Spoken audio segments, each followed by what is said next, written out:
Hello guys and dear students, welcome to Study Point. जैसे कि आप देख रहे हैं BHDS 184 रेडियो लेखन। ठीक है, BHDS 184 ये आपका कोर्स कोड है, रेडियो लेखन ये आपका कोर्स टाइटल है। और यहाँ पे इस बुक में दिया हुआ है ब्लॉक 1 और ब्लॉक 2। ठीक है, ब्लॉक 1 में भी आपके 6 यूनिट हैं, ब्लॉक 2 में भी आपके 6 यूनिट हैं। मैं इस वीडियो में बात करने वाला हूँ जो आपके एग्ज़ाम के लिए इम्पोर्टेंट टॉपिक्स हैं और क्वेश्चंस हैं, उसी के बारे में मैं थोड़ा सा डिस्कस करूँगा और फिर मैं आगे बढ़ते जाऊँगा। राइट, इससे पहले काफ़ी कमेंट्स आए हुए हैं कि सर BHDS 184 का वीडियो जल्द से जल्द अपलोड कर दीजिए। और इस सब्जेक्ट के अलावा BPAS 184 प्लस में बहुत सारे सब्जेक्ट्स के कमेंट आए हुए हैं, लेकिन मेरी तबीयत एक हफ्ता से ख़राब है, इसलिए मैं वीडियो अपलोड नहीं कर पाया हूँ। मेन चीज़ है कि मेरी आवाज़ बैठ गई है। ठीक है, आवाज़ बैठने की वजह से मैं वीडियो नहीं बना पा रहा था। तो काफ़ी कमेंट्स आने के बाद में मैंने काफ़ी इंतज़ार किया, बच्चों ने प्लस में मैं इसी आवाज़ में वीडियो बना रहा हूँ। आप देख भी रहे हैं किस तरीके से मेरी आवाज़ निकल रही है। तो आप प्लीज़ मेरे लिए आप थोड़ा सा प्रे करें, दुआ करें कि मेरी आवाज़ जल्द से जल्द ठीक हो जाए ताकि वीडियो आपको समय से पहुँचे। ठीक है, ये आवाज़ ना बैठी रहती तो ये सारे वीडियो पहले ही अपलोड हो गए रहते। आइए वीडियो को स्टार्ट करते हैं बहुत तेज़ी के साथ, है ना। और आप अभी तक ने चैनल को सब्सक्राइब नहीं किया है तो प्लीज़ चैनल को सब्सक्राइब कर लें और बेल आइकन ज़रूर प्रेस कर लें। यहाँ पे हम बात करेंगे ब्लॉक 1 में रेडियो लेखन। ठीक है, इसमें सिर्फ इस पूरे बुक में क्या दिया गया है तो रेडियो से रिलेटेड और उसके बाद में संचार कैसे किया जाता है और संचार के माध्यम क्या है, यही सारी चीज़ें इसमें हम लोगों को पढ़ना है। ठीक है, सबसे पहला यूनिट यहाँ पे है रेडियो। रेडियो का एक परिचय यहाँ पे दिया गया है जो कि आप जानते भी होंगे। आइए, लेकिन इसमें सबसे इम्पोर्टेंट टॉपिक है आपके एग्ज़ाम के लिए, तो वो है दूरसंचार का माध्यम और दूरसंचार क्या है और रेडियो का वैज्ञानिक अर्थ क्या है। ठीक, अब देखिए, रेडियो तथा जनसंचार के अन्य जो माध्यम हैं उनके बारे में थोड़ी सी आपको देख लेना है। चलिए आइए हम बहुत तेज़ी के साथ देखते हैं। इसमें देखिए, रेडियो शब्द जो है दूरसंचार का एक माध्यम है, बता रहा हूँ ये एक दूरसंचार का एक माध्यम है। क्या तो रेडियो। ठीक है, देखिए रेडियो शब्द मतलब जिन अर्थों में आमतौर पर उपयोग करते हैं वह होता है रेडियो सेट या रेडियो रिसीवर। इसका शॉर्ट फॉर्म यूज़ करते हैं हम लोग रेडियो। ठीक है, यहाँ तक क्लियर हो गया। रेडियो का मतलब आप समझ गए आम अर्थ क्या होता है। अब देखिए दूरसंचार क्या, ये समझिएगा। थोड़ा एक एग्जाम्पल लेंगे। देखिए, दूरसंचार का मतलब होता है एक स्थान से दूसरे स्थान या एक बिंदु से दूसरे बिंदु तक पहुंचना या पहुंचाना। ठीक है, इसी को कहते हैं हम दूरसंचार। ठीक है, जैसे कि आप देखते होंगे कि गैस स्टोव होता है, वो क्या करता है तो तावा पे जो रोटी पकती है उसको क्या करता है, तावा के ज़रिए वो उसके रोटी के पास क्या पहुंचाता है तो ताप पहुंचाता है। यह भी संचार है। सूर्य क्या करता है, अपनी किरणों से धरती पर पड़े किसी पदार्थ को क्या कर देता है, गर्म कर देता है। तो ये भी क्या है, ये भी एक संचार का ही माध्यम है। ठीक है, संचार का माध्यम बहुत आदमी ये लोग समझते हैं कि मतलब जैसे कि रेडियो टेलीविज़न से ही संचार हो सकता है, तो ऐसा कुछ नहीं है। ठीक है, बहुत सारे संचार के माध्यम भी होते हैं। ठीक है, अब ये तो हो गया संचार, लेकिन जैसे हम बात करते हैं दूर संचार के बारे में, तो देखिए मैं अगर कागज़ पे लिख करके अपने स्टूडेंट्स को या अपने घर में किसी को भी कहता हूँ कि कुछ पढ़ने के लिए मैं उसे कहता हूँ, तो यह क्या होता है, संचार। और यही कागज़ अगर हम किसी के ज़रिए, ठीक, चाहे वो कबूतर के गले में बांध कर हो, है ना, इसको हम क्या करते हैं मीलों दूर तक पहुंचा देते हैं, तो इसी को कहते हैं दूर संचार। आगे बस समझ, यह एक संदेश का दूर संचार होता है। आगे बात समझ में। अब इसमें जो होता है, देखिए ये संचार के साधन में माध्यम में बहुत सारे आ सकते हैं, जैसे कि टेलीफोन हो सकता है, मोबाइल फ़ोन हो सकता है, इंटरनेट हो सकता है ना, और आपका रेडियो सेट भी हो सकता है। आई बात समझ। लेकिन रेडियो पर आवाज़ सुनवाने के लिए क्या करना पड़ता है आपको, तो किसी प्रसारण यानी कि किसी स्टूडियो का सहारा लेना पड़ेगा। ठीक है, ये सारे जो मैंने अभी एग्जाम्पल बताए ये सब है क्या, ध्वनि यानी आवाज़ के दूर संचार के। ठीक है, इसका मतलब यह हुआ कि ऊष्मा या ऊर्जा या ध्वनि को दूर तक पहुंचाना हो तो ये दूर संचार कहलाता है। क्लियर हो गया, यानी कि आवाज़ को या ऊर्जा को या ऊष्मा को, ये तीन चीज़ों को अगर दूर तक पहुंचाना होता है तो इसी को हम लोग दूर संचार कहते हैं। इसके लिए किसी न किसी माध्यम की ज़रूरत पड़ती है, चाहे वो टेलीफोन हो या टेलीफोन एक्सचेंजेस हो या मोबाइल हो या टावर या रेडियो। ठीक है, देखिए रेडियो का वैज्ञानिक अर्थ हम यहाँ पे देखेंगे, बहुत इंपॉर्टेंट है आपके एग्ज़ाम के लिए। देखिए मान लीजिए कि आपके अंदर कैपेसिटी है क्या, तो 10 किलोमीटर दौड़ने की, ठीक है, 10 किलोमीटर चलने की। लेकिन अगर मैं बोलूँ कि आपको जाना है कितना, 100 किलोमीटर, तो आप क्या करेंगे, तो आप किसी न किसी का सहारा लेंगे, चाहे वो बस हो या रेलगाड़ी हो या घोड़ा हो या कोई और साधन हो, ठीक है ना। इसी प्रक्रिया को थोड़ा और हम अच्छे तरीके से देख लेते हैं। देखें, जैसे मान लीजिए कि आपकी क्या है कि आपकी कैपेसिटी है 10 किलोमीटर चलने की, और आपको जाना है कहाँ पे, 100 किलोमीटर तक जाना है। तो मैं ऐसा आपको या तो बाइक दे देता हूँ या घोड़ा दे देता हूँ या कोई और यात्री करने वाला साधन दे देता हूँ, ठीक है, जिससे आप जाते हैं 90 किलोमीटर तक जाते हैं, और वहाँ से मैं उस फिर साधन को वापस लेकर आ जाता हूँ, ठीक है। और उसके बाद में आप पैदल वहाँ से 10 किलोमीटर जाते हैं, ठीक है। तो आपका पूरा जो दूरी है 100 किलोमीटर वो आपने मुकम्मल कर लिया, ठीक है। ये क्या कर लिया आपने, मुकम्मल कर लिया, ठीक है। यही है रेडियो प्रसारण का सिद्धांत। यही मत समझ में, यानी कि स्टूडियो में बैठकर कुछ बोलता हूँ, यह आवाज़ कुछ मीटर तक ही आगे जा सकती है, ठीक है, उससे ज़्यादा नहीं जा सकती। लेकिन मैं क्या करता हूँ कि इस आवाज़ को मैं एक घोड़े पर बिठा देता हूँ, मतलब यूँ, जिसका नाम हम क्या, कैरियर वेव देते हैं। एग्जाम्पल के लिए घोड़े का इस्तेमाल किया गया है, लेकिन हम अपनी आवाज़ को क्या करते हैं, कैरियर वेव में रख देता हूँ और उसे हवा में छोड़ देता हूँ, और वो प्रकाश की गति के समान तेज चलने वाली ये वेव तरंग होती है जो आसमान में उड़ती है, और कहीं भी इसे पकड़कर इस पर से आवाज़ को क्या कर लिया जाता है, उतार लिया जाता है। देखते होंगे कि आप रेडियो क्या होता है, तो साफ़ आवाज़ नहीं आती तो उससे मिलाते हैं, उसके लिए एक एंटीना दिया हुआ रहता है, ठीक है, उसको खोलते हैं तो क्या करती है, आवाज़ क्लियर आने लगती है। आगे बात समझ में। एक बात आपको और हमेशा याद रखना है क्या, तो जो आम तौर पर लोग कहते हैं कि रेडियो और ऑल इंडिया रेडियो या आकाशवाणी ये एक ही है, तो ऐसा नहीं है। लेकिन हर रेडियो प्रशासन का अपना अपना एक विशिष्ट ट्रेड होता है, ट्रेड नेम होता है, ठीक है, आइडेंटिटी यानी कि पहचान होती है, ठीक है। जैसे कि अमेरिका में तो वॉइस ऑफ अमेरिका प्रसारण है, ब्रिटेन में है तो ब्रिटेन में बीबीसी को प्रसारण है, प्रचलित है, ठीक है। रेडियो नेपाल में जाइएगा तो रेडियो नेपाल है ना। इसी तरीके से पाकिस्तान में जाए तो रेडियो पाकिस्तान है ना। इस तरीके से होता है। और हमारे भारत में जो है वो, भारत में क्या है, तो आकाशवाणी है और ऑल इंडिया रेडियो है, ठीक है। ये है सिर्फ क्या, और जैसे टेलीविज़न प्रसारण को जैसे दूरदर्शन कहा जाता है ना। हाँ, यहाँ पे आगे बात समझ में। अब हम बात करेंगे, आप यहाँ तक समझ गए। एक बात यहाँ बहुत मेन पॉइंट दिया गया है, यहाँ पे समझिएगा। रेडियो का अर्थ आप समझ गए, लेकिन रेडियो का वैज्ञानिक शब्दावली में वैद्युत चुंबकीय तरंगों से उनके प्रयोग होता है जिनकी आवृत्ति 10 किलो हर्ट्ज़ या उससे ज़्यादा, यानी कि 1 लाख मेगा हर्ट्ज़ के कम होती है। आगे बात समझ में। अब देखिए रेडियो तथा जनसंचार के अन्य माध्यम, जो देखिए जनसंचार किसे कहते हैं ये समझ लीजिए पहले। किसी जानकारी का एक साथ बहुत से लोगों तक पहुंचाना, एकदम आसान भाषा में जनसंचार कहलाता है, ठीक है। अब ये जनसंचार हम किसी भी तरीके से कर सकते हैं, जैसे कि लिखित माध्यम से भी कर सकते हैं, श्रेय माध्यम से भी कर सकते हैं, दृश्य माध्यम से भी कर सकते हैं, है ना, इलेक्ट्रॉनिक माध्यम से भी हम कर सकते हैं। पहला आता है इसमें लिखित अथवा मुद्रित माध्यम, ठीक है। इसमें क्या होता है, लिखित यानी कि जैसे लिखा रहता है, जैसे समाचार पत्र हो गया, पत्रिकाएं हो गया, बुक हो गया, है ना, या मुद्रित सामग्री शामिल किए जाते हैं इसमें। जैसे कागज़ का आविष्कार क्या होता है, दूसरी शताब्दी में कहाँ पे हुआ था, तो चीन में हुआ था। और कागज़ निर्माण की कला क्या विकास 7वीं सदी के जापान में हुआ, ठीक है। और जापान में ही वर्ष 770 में मुद्रण कला की क्या हो गई, शुरुआत हो गई। यहाँ तक क्लियर हो गया। वैसे ही आधुनिक मुद्रण तकनीक का आविष्कार सन 1450 में जर्मनी के जॉन गुटेनबर्ग में किया था, और 1798 में अलोइस फेल्डर ने लिथोग्राफी का आविष्कार किया, और फोटो कंपोजिशन का पेटेंट वर्ष 1895 में हुआ था। यहाँ तक क्लियर हो गया। देखिए भारत में पहला छापाखाना कब स्टार्ट हुआ, तो 1780 में श्री रामपुर में खुला था, वहाँ पे छपाई का काम स्टार्ट होने लगा, ठीक है। अब देखिए छपाई ज्ञान प्रशासन का महत्वपूर्ण साधन है। पुस्तक प्रकाशन के मामले में हमारा देश विश्व के सबसे बड़े देशों में गिना जाता है, आप समझ ही रहे हैं। यहाँ के समाचार पत्रों में सबसे पुराना दैनिक जो कि 1822 में ये इसको दैनिक पेपर है उसको क्या किया गया, तो 1822 से ये शुरू किया गया था मुंबई से, ठीक है।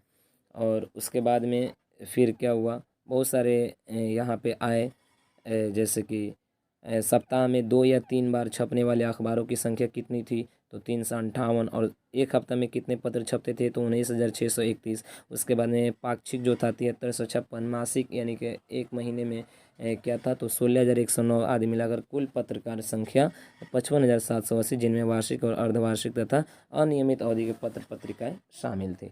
क्लियर हो गया यहाँ पे। अब बात आती है यहाँ पे सिनेमा के बारे में, थोड़ा सा ये छोटा सा पॉइंट है, आप ये ऑलरेडी जानते भी हैं। देखिए 28 दिसंबर 1895 में ल्यू में एरे बंधुओं ने फ्रांस में सिनेमा का पहला व्यावसायिक प्रदर्शन किया।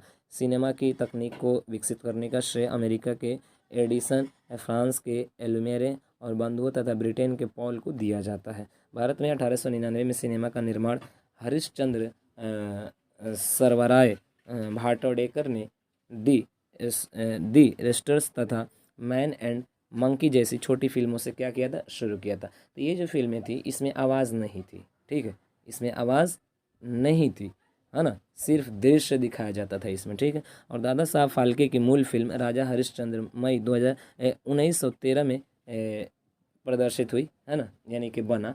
और देखिए पहली जो बोलती फिल्म जिसमें आवाज़ डाला गया, ठीक है, वो था आलमारा, जो कि 14 मार्च 1931 को प्रदर्शित की गई। यहाँ तक समझ में, उसके बाद में सारे धीरे धीरे फिल्म बनने लगे। अब देखिए रेडियो की बात थोड़ा सा कर लेते हैं हम। 1870 में प्रोफेसर मैक्सवेल ने विद्युत चुंबकीय तरंगों के माध्यम से बिना तार के संदेश भेजने की संचार तकनीक का प्रयोग किए। और 1887 में हेनरिच रुडोल्फ हर्ट्ज ने रेडियो तरंगों के अस्तित्व को प्रमाणित किया। और 1895 में मार्कोनी ने इन्हीं रेडियो तरंगों द्वारा बिना तार के संकेत भेजने और प्राप्त करने के सफल प्रयोग किए। यहीं से शुरू हुआ संचार का एक नया सफ़र। और 1896 में लंदन रेडियो पेटेंट होने के साथ ही इलेक्ट्रॉनिक जनसंचार माध्यमों के वर्तमान युग की शुरुआत हुई। इस प्रकार बेतार यंत्र तकनीक का विकास होना आरंभ हुआ और 20वीं शताब्दी का आरंभ रेडियो युग से शुरू हुआ। क्लियर। अब देखो टेलीविज़न, ये सारी चीज़ें आप लोग ऑलरेडी जानते हुए हैं, ठीक है। टेलीविज़न को थोड़ा सा देख लीजिएगा, बहुत इंपॉर्टेंट है। नवीनतम इलेक्ट्रॉनिक मीडिया, बहुत इंपॉर्टेंट है ये आपके एग्ज़ाम के लिए। चलिए अब हम आगे बढ़ते हैं इसमें। रेडियो भौतिकी तथा प्रौद्योगिकी, ठीक है। मैं ज़्यादा नहीं बोल पाऊँगा क्योंकि मेरी आवाज़ बैठी हुई है, और तो इसलिए मैं थोड़ा थोड़ा समय बता दे रहा हूँ, ठीक है। आयन मंडल यहाँ पे दिया गया है, बहुत ही इंपॉर्टेंट है आपके एग्ज़ाम के लिए, ठीक है। आयन मंडल क्या है, थोड़ी सी बात करते हैं। हमारी धरती से 50 से 175 किलोमीटर दूर की हवा में आयन तथा मुक्त इलेक्ट्रॉन की संख्या उत्तरोत्तर बढ़ती जाती है। वायु का यह आयनीकरण सूरज के प्रकाश के कारण होता है। अतः दिन की अपेक्षा रात में आयन मंडल 50 किलोमीटर की ऊंचाई से न शुरू होकर कुछ और ऊपर से शुरू होती है। अब इसका प्रभाव रेडियो प्रसारणों के आच्छादन क्षेत्र पर पड़ता है, ठीक। अब देखिए रेडियो जो है अभिग्राही यानी कि रेडियो रिसीवर, ठीक है। देखिए रेडियो अभिग्राही जैसा आप जानते हैं कि उस यंत्र का नाम है जो रेडियो स्टेशनों द्वारा प्रसारित विद्युत चुंबकीय तरंगों को क्या करता है, ग्रहण कर अपनी ध्वनि तरंगों में क्या कर देता है, प्रवर्तित कर देता है, जिसे हम सुनते हैं। रेडियो अभिग्राही का ही संक्षिप्त रूप रेडियो है। क्लियर हो गया। अब यहाँ पे कुछ दिया गया है, रेडियो के अंदर क्या होता है और वो कैसे काम करता है यहाँ पे दिया गया है, तो इसे आप देख लीजिएगा, ठीक है। रेडियो प्रसारक तरंगों की गति, ये सब आप ऑलरेडी पहले से जान रहे हैं। एम्पलीट्यूड है ना, वेवलेंथ, आवृत्ति, फ्रीक्वेंसी, है ना। चलिए अब हम इसमें आगे बात करेंगे। निर्वात नली से ट्रांजिस्टर, ये उतना इम्पोर्टेंट नहीं है। रेडियो एक संगठन, ठीक है।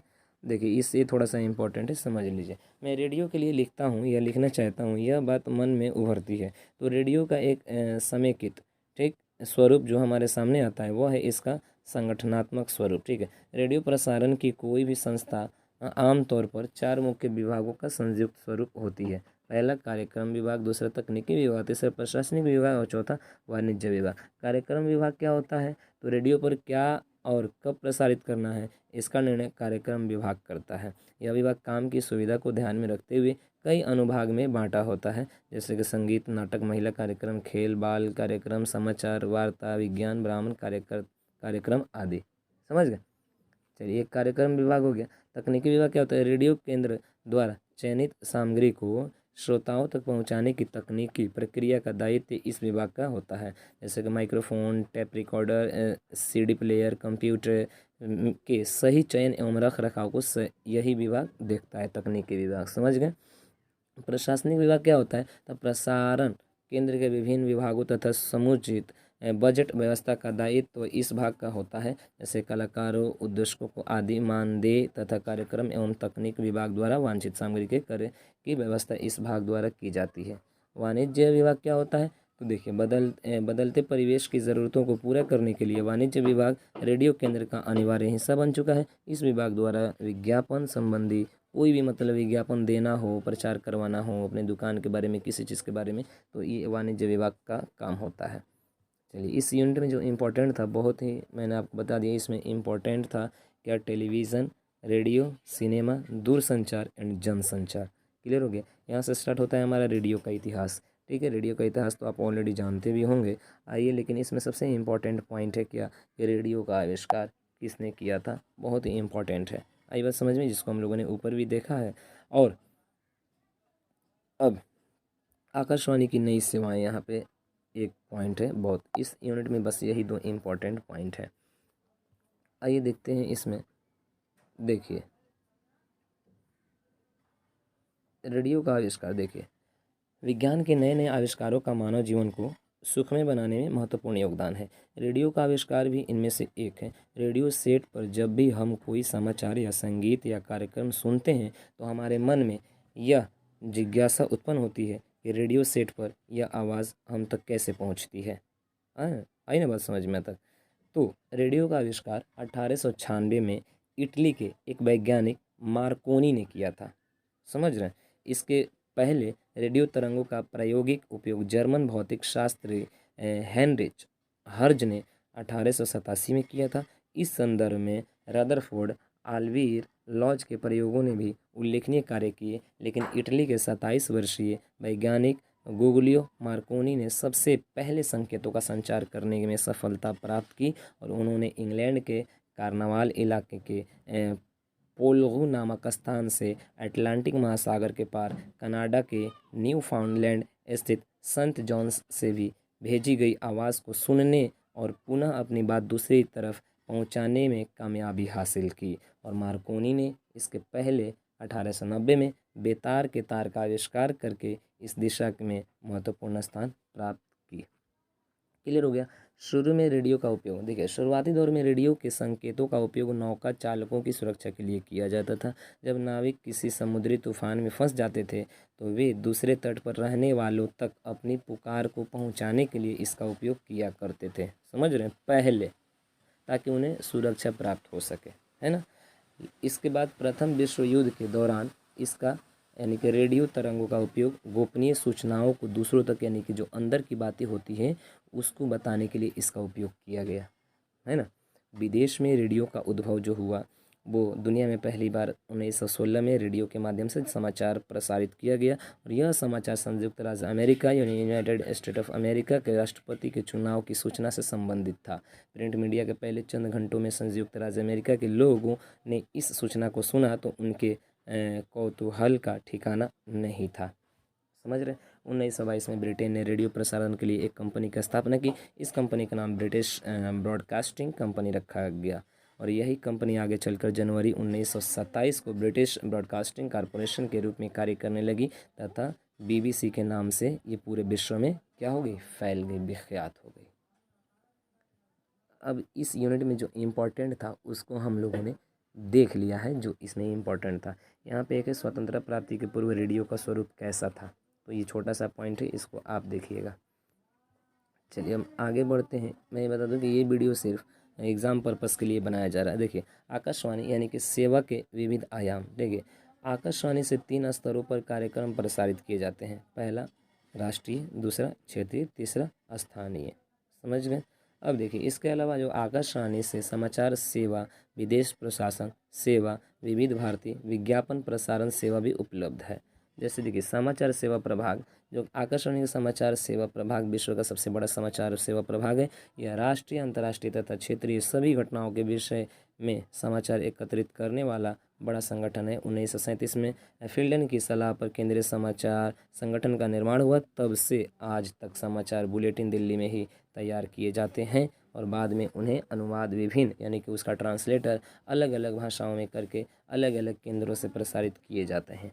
आकाशवाणी का समाचार सेवा प्रभाग देश और विदेश में रहने वाले भारतीयों के लिए समाचार तथा समाचारों पर टिप्पणियां आदि प्रसारित करता है। 1947 में केवल 6 रेडियो स्टेशनों से प्रसारण उपलब्ध था, जबकि अब यह 200 से अधिक समाचार बुलेटिन प्रतिदिन समाचार सेवा प्रभाग तथा उसकी 45 क्षेत्रीय समाचार इकाइयों से प्रसारित किए जाते हैं।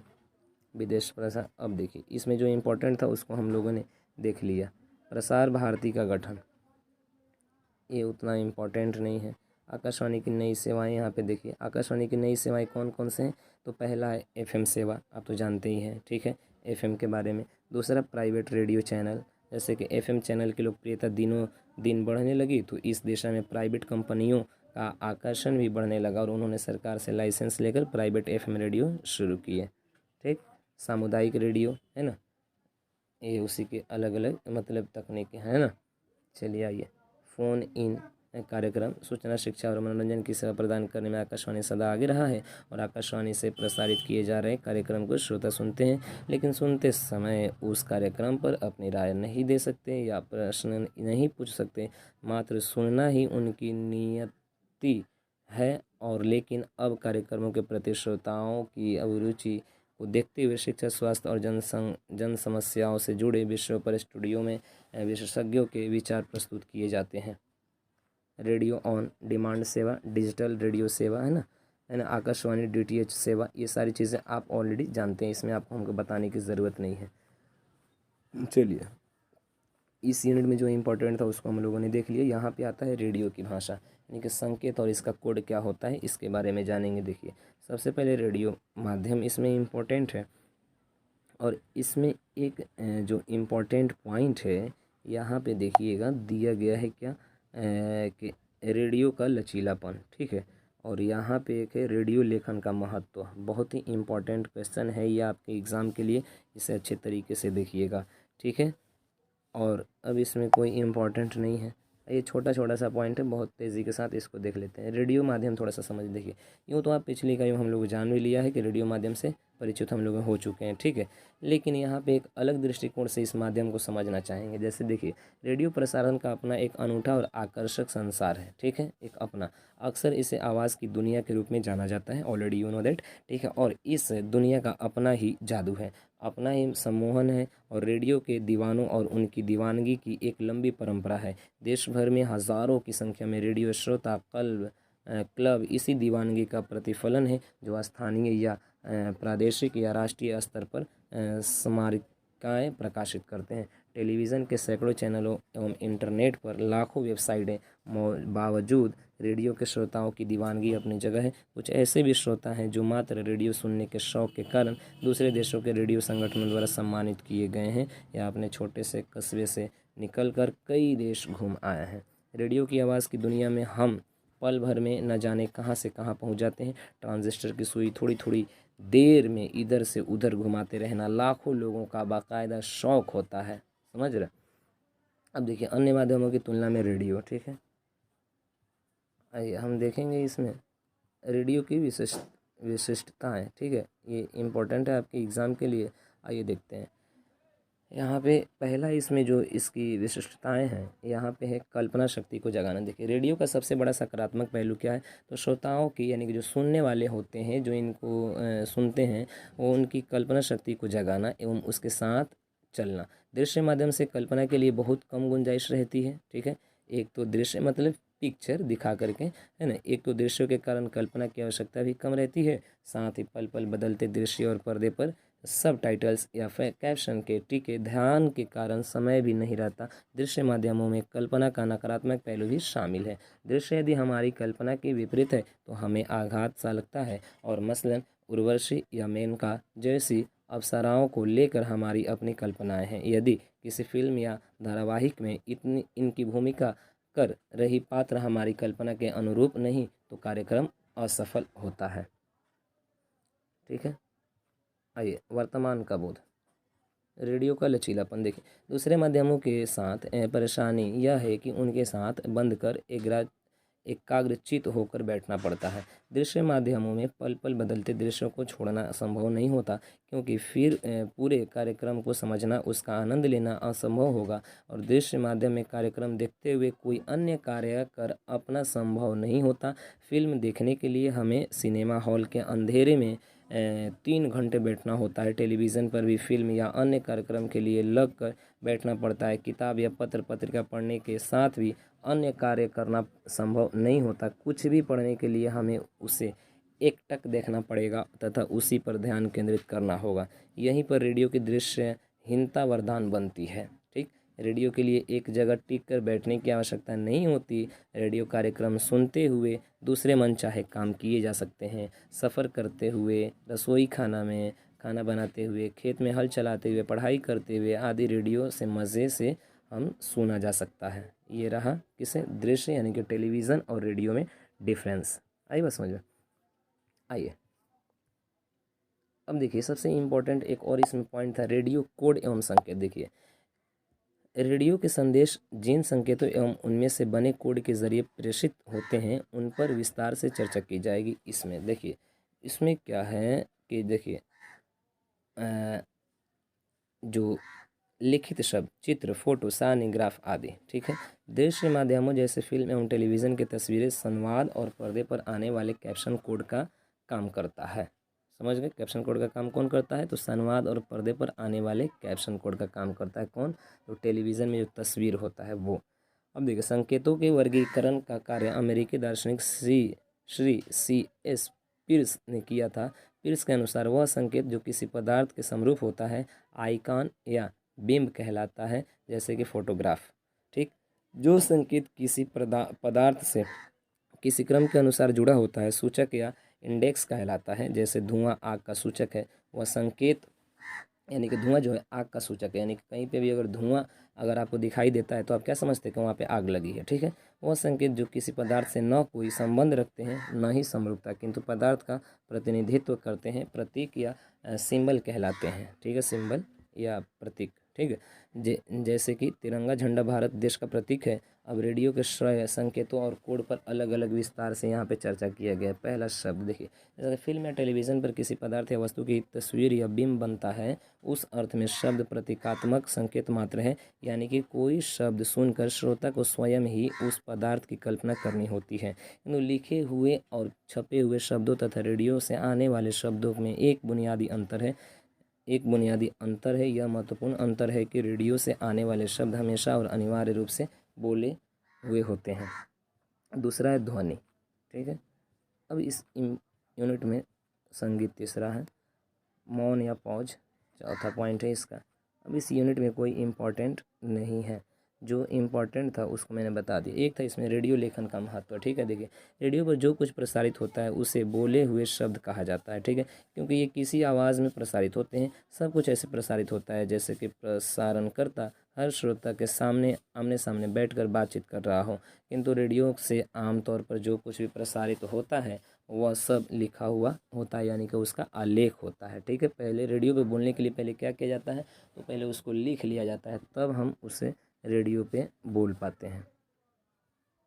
देखिए छपे लेखन एवं रेडियो लेखन में अंतर क्या है? देखिए छपे हुए लेखों में हम पैराग्राफ बनाकर लिखते हैं, इसलिए कई बार नीचे के पैराग्राफ में पहले के पैराग्राफ का संदर्भ देकर हम लिखते हैं, जैसा कि आपने ऊपर पढ़ा है या जैसा ऊपर लिखा गया है। ठीक है, इस तरीके से करके।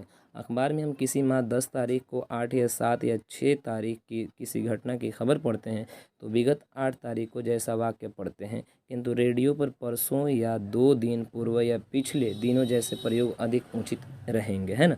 जैसे हम लोग अखबार में क्या करते हैं, पढ़ते हैं, अगर 2 दिन 4 दिन पहले की घटना तो उस पर लिखेंगे किस तरह पढ़ते हैं, तो 8 तारीख को 7 तारीख को ऐसा। लेकिन अगर रेडियो पे जो सुना जाता है बात वो क्या 2 दिन पहले की बात है, 4 दिन पहले की बात है, इस तरीके से। ठीक है, अब इसमें इम्पॉर्टेंट एक पॉइंट यहाँ पे दिया गया है, रेडियो लेखन में सावधानियाँ बहुत ज़रूरी है। ठीक है, छोटे छोटे अक्षर छोटे छोटे जो भी होते हैं उस पर एकदम ख़ास तौर पे ध्यान रखना बहुत ज़रूरी है। रेडियो की भाषा को समझते हुए हम जान चुके हैं कि मुद्रित माध्यम एवं रेडियो माध्यम की आवश्यकताएँ अलग अलग हैं। सरल बोलचाल के शब्द एवं छोटे वाक्यों की बुनियादी आवश्यकताओं के अलावा कुछ दूसरी आवश्यकताएं भी हैं जिन पर आलेख तैयार करते समय ध्यान रखना ज़रूरी होता है। ठीक है, पहला आकर्षक आरंभ। देखिए यूँ तो किसी माध्यम और किसी भी विधा के कार्यक्रम के लिए आकर्षक आरंभ होना महत्वपूर्ण है, किंतु रेडियो पर कार्यक्रम का आकर्षण होना खास तौर पर अनिवार्य है। पूरे रेडियो कार्यक्रम का भविष्य आकर्षण आरंभ पर ही निर्भर करता है। फिल्म या टेलीविज़न के पर्दे पर अगर मनचाहा फिल्मी सितारा है तो कार्यक्रम अच्छा न होते हुए भी दर्शक उसे देखना जारी रख सकता है। भले कार्यक्रम की सामग्री उसे अच्छी न लग रही हो, किंतु रेडियो पर न कोई सुंदर चेहरा होता है, न कोई सुंदर दृश्य होता है, सिर्फ आपकी आवाज़ और शब्द ही होते हैं जो श्रोताओं को अपना बना सकते हैं और अपने प्रति क्या कर सकते हैं, अट्रैक्ट कर सकते हैं। क्लियर हो गया। विषय सामग्री नयापन, संक्षिप्तता, स्व मूल्यांकन। ठीक है, ये छोटे छोटे से पॉइंट हैं। अब इस यूनिट में कोई इम्पोर्टेंट टॉपिक नहीं है। अब हम आ चुके हैं यहाँ पे यूनिट 4 में। बहुत तेज़ी के साथ हम आगे बढ़ रहे हैं, क्योंकि देखिए मैं ज़्यादा एक्सप्लेन नहीं कर पा रहा हूँ, इसलिए सॉरी, क्योंकि मेरी तबीयत ख़राब है, इसलिए जो थोड़ा थोड़ा सा है वो मैं आपको दे दे रहा हूँ। काफ़ी कमेंट्स आए हुए हैं कि सर दे दीजिए, आपका जो वीडियो होता है बहुत हेल्पफुल होता है। बच्चों ने कमेंट किया तो मैंने कहा चलिए बना देते हैं। रेडियो समाचार लेखन। ठीक है, देखिए इस यूनिट में सबसे इम्पोर्टेंट टॉपिक है क्या, तो समाचार जो होता है ये बहुत इम्पोर्टेंट है। इसका सिद्धांत और इसकी परिभाषा और इसके तत्व बहुत ही इम्पोर्टेंट टॉपिक ये है।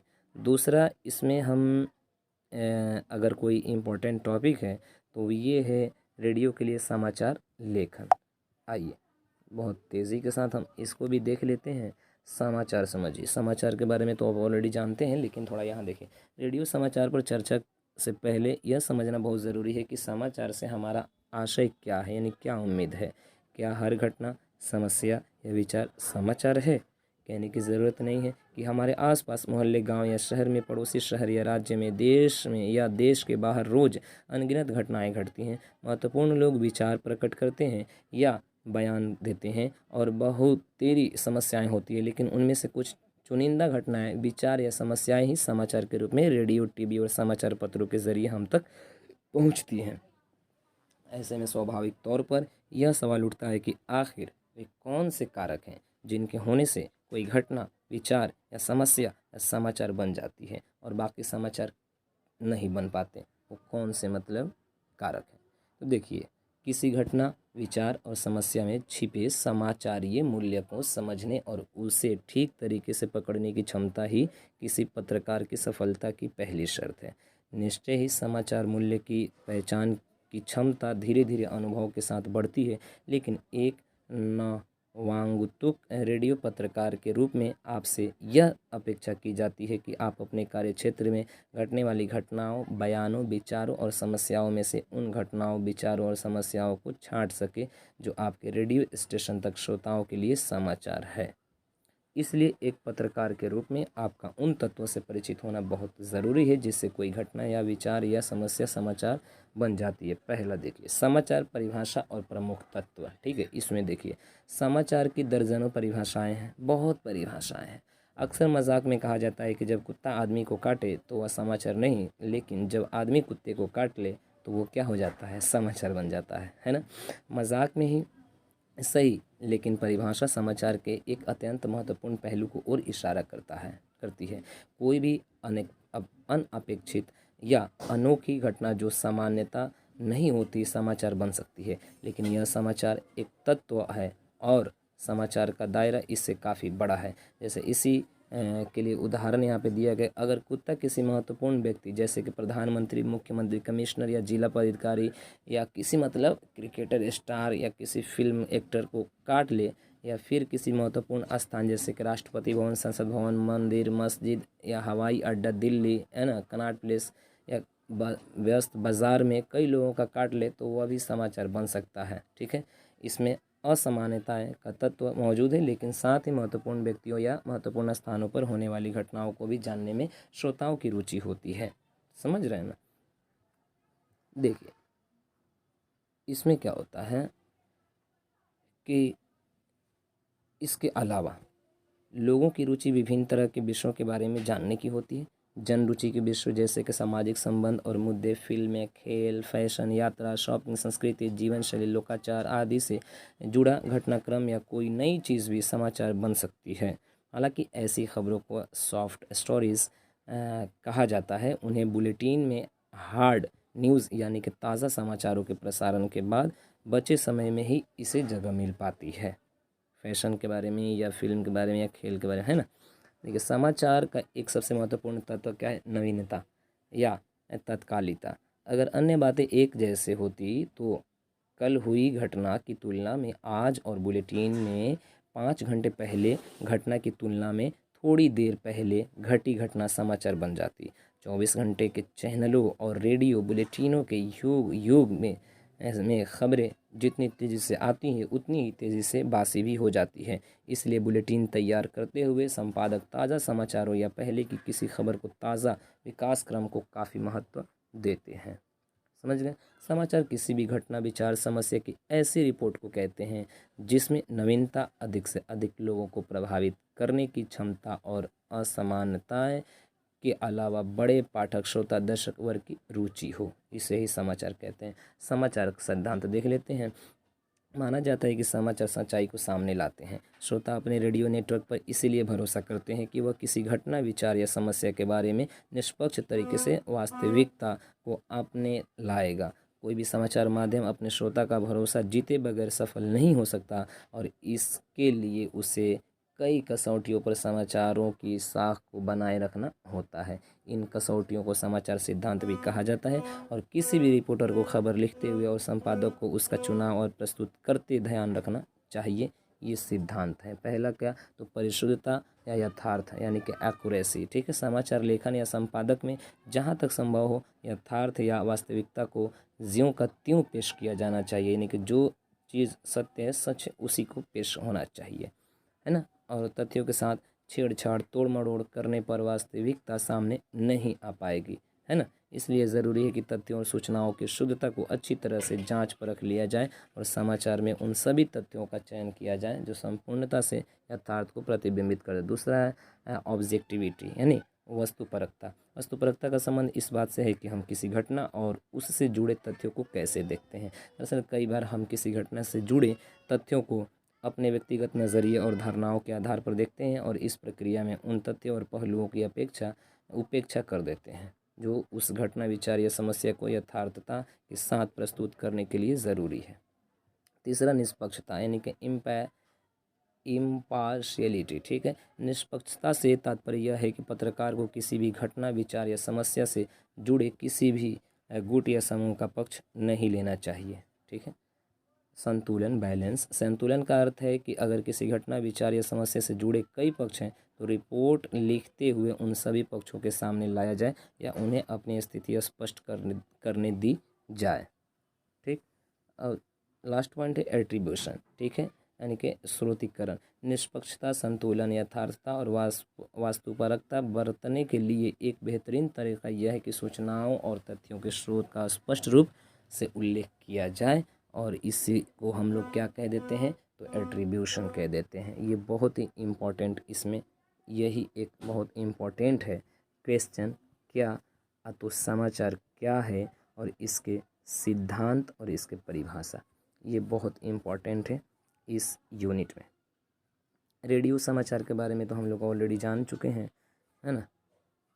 चलिए अब हम आगे बढ़ते हैं। इसमें जो इसमें इम्पोर्टेंट है उसी को हम लोग देखते हैं। ठीक है, देखिए रेडियो समाचार के एक इंट्रो पर गौर कीजिए। यहाँ पे दिया गया है इंट्रो छोटा सा।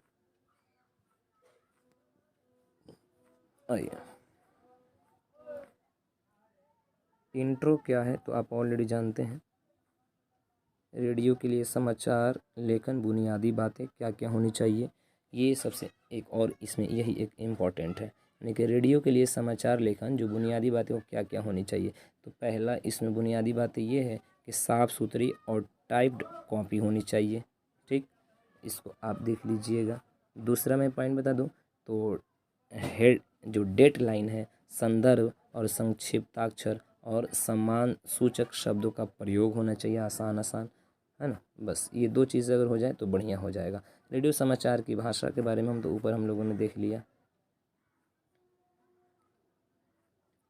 चलिए अब हम आगे बढ़ते हैं। इस यूनिट में जो इम्पोर्टेंट था उसको हम लोगों ने यहाँ देख लिया। यूनिट 5 स्टार्ट होता है उद्घोषणा, कंपेयरिंग, वार्ता, भेंट वार्ता, परिचर्चा और वार्तालाप। ठीक है, आइए इसमें हम देखेंगे। सबसे पहली बात है यहाँ पे दिया गया है तो कंपेयरिंग। ठीक है, ये देखते हैं भेंट वार्ता, ये एक इम्पोर्टेंट है और एक परिचर्चा। बस आइए देख लेते हैं। पहला है उद्घोषणा क्या है ये थोड़ा समझिएगा। देखिए, जब आप भी कोई रेडियो केंद्र सुनते हैं तब एक आवाज़ आपको बताती है कि मीडियम वेव इतने दशमलव इतने मीटर अर्थात इतने किलोहर्ट्ज़ पर ये आकाशवाणी का अमुक केंद्र है, आप सुन रहे हैं हमारी तीसरी सभा के प्रसारण, है ना। यदि उद्घोषणा है, यही उद्घोषणा कहलाता है, ठीक है। और किसी भी रेडियो केंद्र के प्रसारण की शुरुआत उद्घोषक के स्वर से ही होता है और समापन भी उद्घोषण की आवाज़ से होती है। नहीं मतलब एक खास किस्म की आवाज़ होती है। जब भी आप रेडियो खोलिएगा तो सबसे पहले वही आवाज़ आपको सुनाई दी जाएगी और जब बंद कीजिएगा तो वही आवाज़ फिर आपको सुनवा करके बंद किया जाएगा, यही उद्घोषणा कहलाता है। उद्घोषणा के लिए ध्यान देने वाली बातें कौन कौन सी है, तो देखिए, एक अच्छा उद्घोषण ही अच्छी उद्घोषणाएं कर सकता है और अधिक से अधिक श्रोताओं को प्रसारण केंद्र से जोड़ सकता है ना, प्रशंसक बना सकता है, ठीक है। देखिए यहाँ पे दिया गया है पहला, इसमें प्रसारण योग्य स्वर। प्रसारण योग्य स्वर मतलब उद्घोषक की मूलभूत आवश्यकता है, सबसे इम्पॉर्टेंट ज़रूर है ये। और रेडियो का माध्यम श्रव्य माध्यम है और सब कुछ आवाज़ के सहारे ही चलता है रेडियो पे, है ना। इस कारण एक कर्णप्रिय आकर्षक उद्घोषण के लिए अनिवार्य है, ठीक। दूसरा, शुद्ध उच्चारण होना चाहिए, यानी कि जो आपका प्रोनाउंसिएशन है वो एकदम परफेक्ट यानी कि प्योर होना चाहिए, ठीक है। रेडियो केंद्र में जैसे कि मान लीजिए कि अगर आपको यहाँ पर उच्चारण, जैसे कि अगर एक तालाबे श होता है, फिर से मूर्धन्य श होता है, दंती स होता है, इन तीनों में डिफरेंस होना चाहिए, है ना। जैसे कि मान लीजिए अगर आपको बोलना है कैलाश, ठीक है, तो आप इसमें तालाबे श का यूज़ करते हैं, कैलाश, ये नहीं बोलेंगे कैलाश, है ना, समझ रहे हैं। तो ये आपको देखना इसमें बहुत ज़रूरी होता है। तीसरा, स्वर में उतार चढ़ाव भी होना चाहिए, कहाँ पे मतलब किस तरीके से ऊपर उठाना है आवाज़ को, किस तरीके से नीचे गिराना है आवाज़ को, है ना, ये होना बहुत ज़रूरी होता है। और इससे क्या होता है, और इसमें विनम्रता होती है स्वर और उतार चढ़ाव में, इससे लोग और अट्रैक्ट होते हैं, प्रेम उनके दिलों में आता है इसके प्रति, ठीक है। चौथा इसमें पॉइंट है उत्तम सामान्य ज्ञान, यानी कि उच्च उच्च विचार होने चाहिए और प्लस में कोई ऐसा ऐसा ज्ञान उसमें दिया जाए ताकि लोग, बहुत से लोग होते हैं उसी ज्ञान को सुनने के लिए रेडियो खोलते हैं, है ना। बहुत लोग गाने सुनने के लिए रेडियो खोलते हैं, बहुत लोग समाचार के लिए रेडियो खोलते हैं। तो यानी कि ऐसा ऐसा चीज़ रेडियो पे होना चाहिए कि जो पब्लिक को, जो श्रोता है, सुनने वाले हैं, उनको अट्रैक्ट करे। और यहाँ पे 5वां नंबर है आलेख लेखन की क्षमता होना चाहिए। देखिए कंपेयरिंग यहाँ पे दिया गया है, जैसे कि उद्घोषक रेडियो केंद्र की फ्रिक्वेंसी इत्यादि बताकर किसी कार्यक्रम की उद्घोषणा करता है।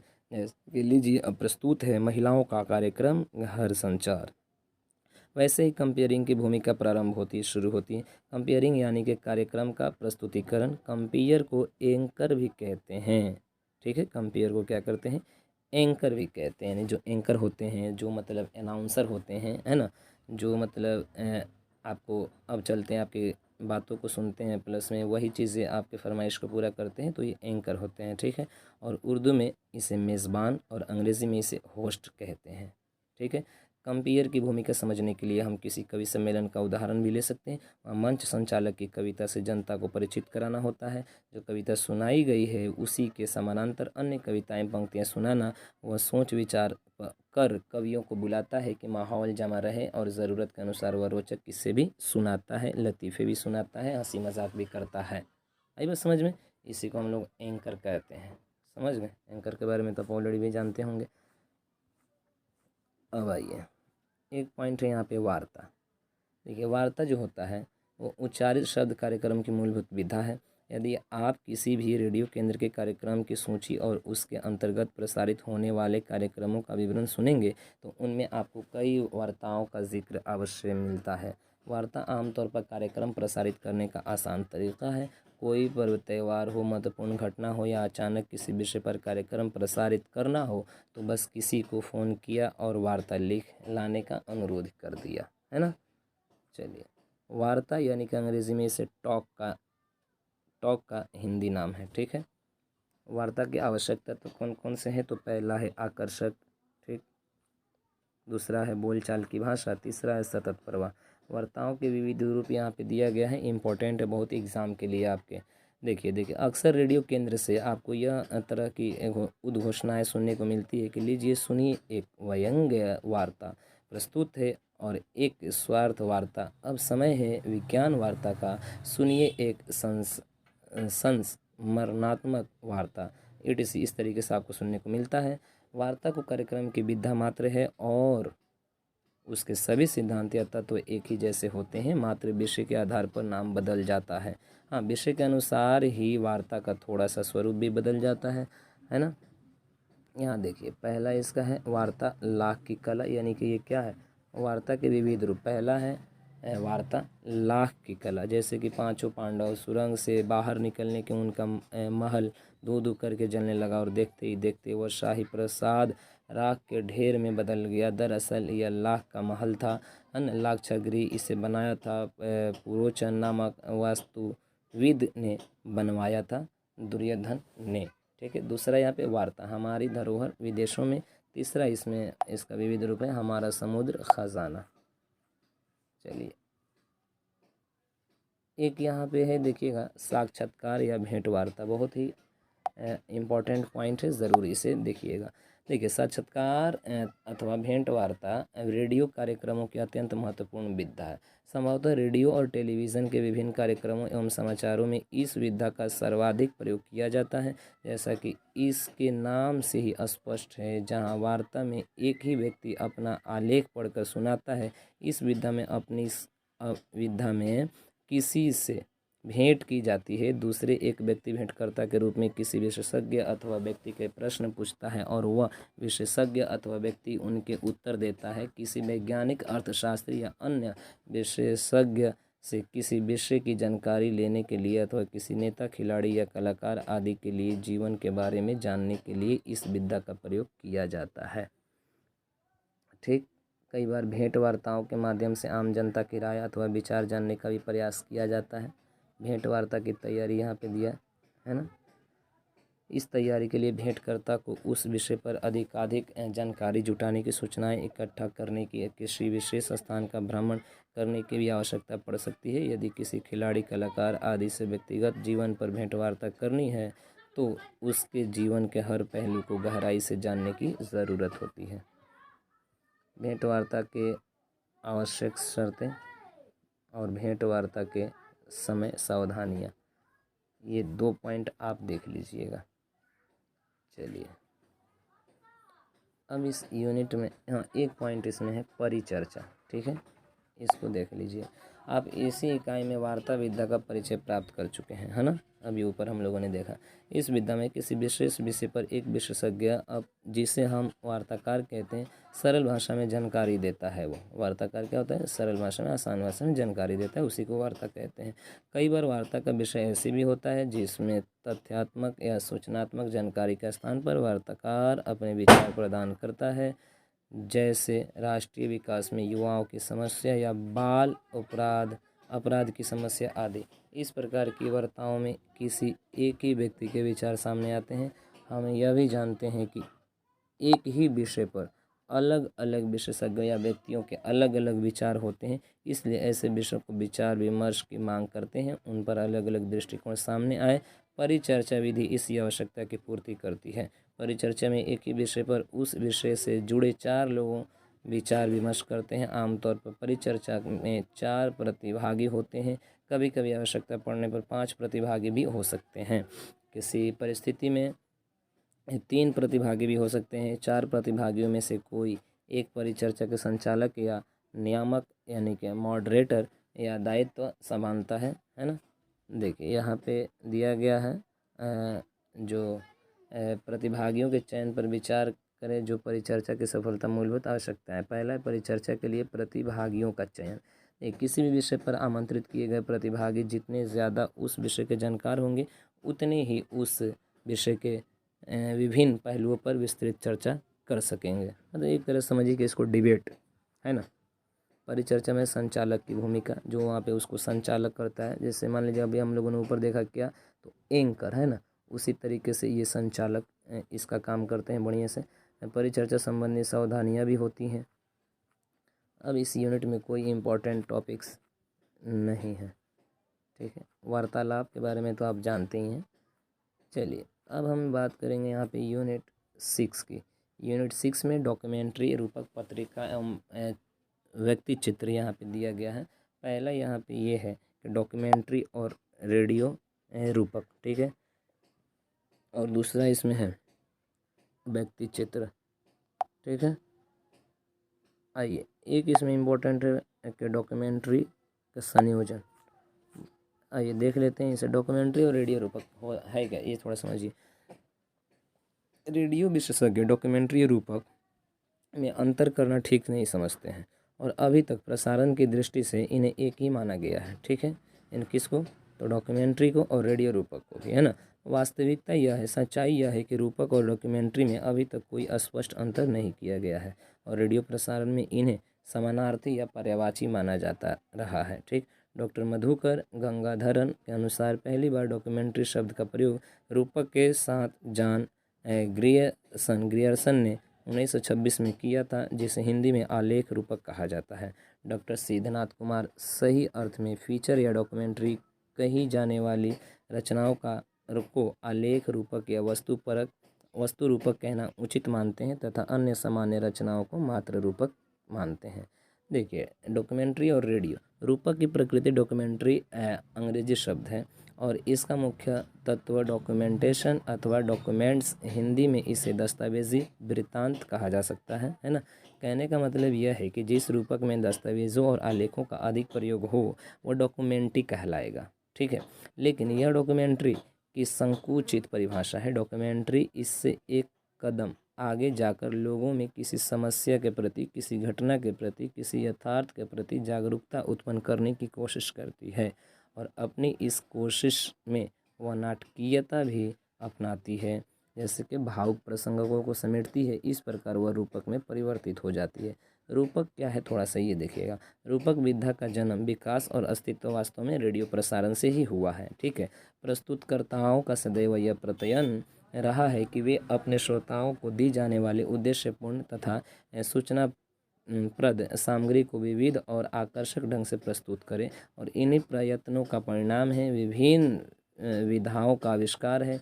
विकास इन्हीं में से एक विधा है रूपक अथवा फीचर, और आज यह एक महत्वपूर्ण प्रसारण विधा है। क्लियर हो गया।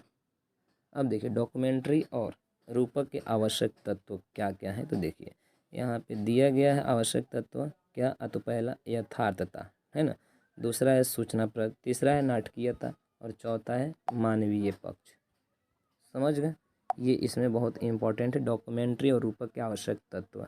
और 6 नंबर है यहाँ पे वातावरण निर्माण, 7 नंबर है समय सूचना संकेत, और 8 नंबर है पात्र संख्या, और 8 नंबर है स्वाभाविकता एवं बोधगम्यता। समझे, चल इसमें यही एक बहुत इम्पोर्टेंट था। अब मतलब डॉक्यूमेंट्री के रिलेटेड से जो मैंने बताया उतना ही जो लिख दीजिएगा आप, तो आपका नंबर मिल जाएगा, आपको घबराने की ज़रूरत नहीं है। एक पॉइंट यहाँ पे है डॉक्यूमेंट्री रूपक का संयोजन। देखिए, डॉक्यूमेंट्री या रूपक बनाते समय संयोजन की मुख्य भूमिका होती है, ठीक है। डॉक्यूमेंट्री रूपक एक खास संदेश लोगों तक पहुंचाते हैं। सफल संयोजन से ही संदेश प्रभावशाली ढंग से श्रोता के पास पहुंच सकता है। कार्यक्रम में संयोजन के परिणाम स्वरूप एक तारतम्यता आती है, पर रूपरेखा प्रस्तुत करने का कोई जटिल और बंधाया नियम नहीं है। लेखक निर्माता हमेशा इस संदर्भ में प्रयोग करते रहते हैं। आरंभिक दिनों में डॉक्यूमेंट्री बनाने के कुछ बंधाए तरीके सामने आए थे, और जैसे कि समस्या समाधान का तरीका, इसमें कोई समस्या ली जाती है, उसके विभिन्न पहलुओं पर विचार होता है और एक समाधान प्रस्तुत कर दिया जाता है। इस क्षेत्र में अब लगातार प्रयोग हुए हैं और लेखक निर्माता इस लेख से अलग हटकर कार्यक्रम बना रहे हैं। देखिए, संयोजन की प्रविधि क्या है, तो इसका ये पहला है इसमें वर्णनात्मक रूपक और दूसरा है काव्य रूपक, है ना। देखिए, वर्णनात्मक रूपक जो होता है ये क्या होता है, तो इसमें विषय वस्तु का निरूपण, पुरुष महिला 2 स्वरों में वाचन, स्थल रिकॉर्डिंग, साक्षात्कार आदि का प्रमुख स्थान होता है। काव्य रूपक में क्या होता है, तो ये रूपक काव्य प्रधान होते हैं। इनमें गद्य का पुट न के बराबर होता है, मुख्य कवित्य होता है, और यद्यपि यह शैली बहुत नई है और इसके प्रयोग अभी सत ही है।